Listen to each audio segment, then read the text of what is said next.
अल्हम्दुलिल्लाह आज यहाँ मोरक्को के जो कैपिटल है कैसाब्लांका के साथ है रबात,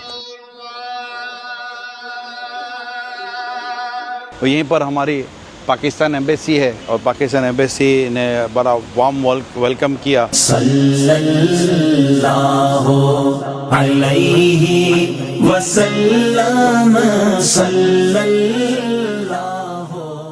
यहाँ के जो एम्बेसडर साहब हैं इनके साथ एक अलग से पहले मीटिंग हुई और मीटिंग होने के बाद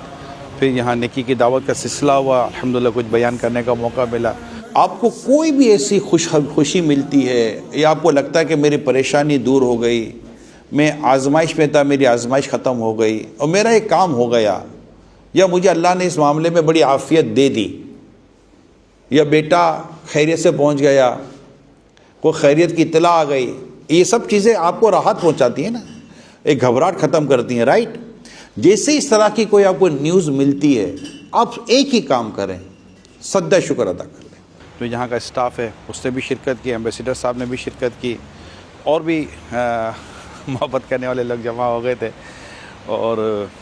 काफ़ी बातें हुई, यहाँ के ताल्लुक़ से बातें हुई, मुस्लिम कम्युनिटी और स्पेशली पाकिस्तानी कम्युनिटी के ताल्लुक़ से भी यहाँ पर काफ़ी डिस्कशंस हुई हैं। अल्लाह करे हम दुनिया में कहीं भी रहें, एक अच्छे, जैसे मैं पाकिस्तानी होने के ताल्लुक़ से अगर मैं बात करूं और पाकिस्तान एम्बेसी इस वक्त मैं हूं मोरक्को के अंदर,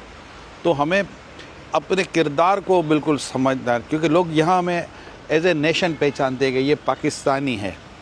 और पाकिस्तानी नेशन होने की वजह से स्पेशली बीइंग अ मुस्लिम, तो दुनिया में हम जहाँ भी रहे हमें नबी रहमत सल्लल्लाहु अलैहि वसल्लम के हुस्न अखलाक की तालीमात को सामने रखना चाहिए। लेकिन जब अब पाकिस्तानी होने की हैसियत से भी हम बात करते हैं तो अपने वतन अज़ीज़ की इज़्ज़त भी हमारे हाथों में होती है। हम अच्छे अमल करेंगे, ईमानदारी के साथ रहेंगे, दियानतदारी के साथ रहेंगे और कानून जो शरीयत के मुताबिक होते हैं उनको फॉलो करेंगे, तो इंशाअल्लाह ताला हमारे वतन अज़ीज़ का भी नाम होगा और हम भी यहाँ दुनिया में जाएंगे, तो इमिग्रेशन पर हो या वीज़ा का प्रॉब्लम हो, पासपोर्ट का प्रॉब्लम हो, जब एक कौम होने के नाते अगर हमारी पोजीशन अच्छी होती है और लोग एज ए कौम हमें अच्छे अंदाज से लेते हैं तो अल्हम्दुलिल्लाह हमें काफ़ी सहूलतें भी मिलती हैं, अदरवाइज़ भी प्रॉब्लम भी हो जाते हैं। अल्लाह पाक खैर फरमाए, अल्लाह हमारे वतन अज़ीज़ की हिफाजत फरमाए और हमारी पाक फ़ौज की भी अल्लाह पाक हिफाजत फरमाए। आमीन या रब्बल आलमीन। सल्लु अलल हबीब सल्लल्लाहु तआला अला मुहम्मद।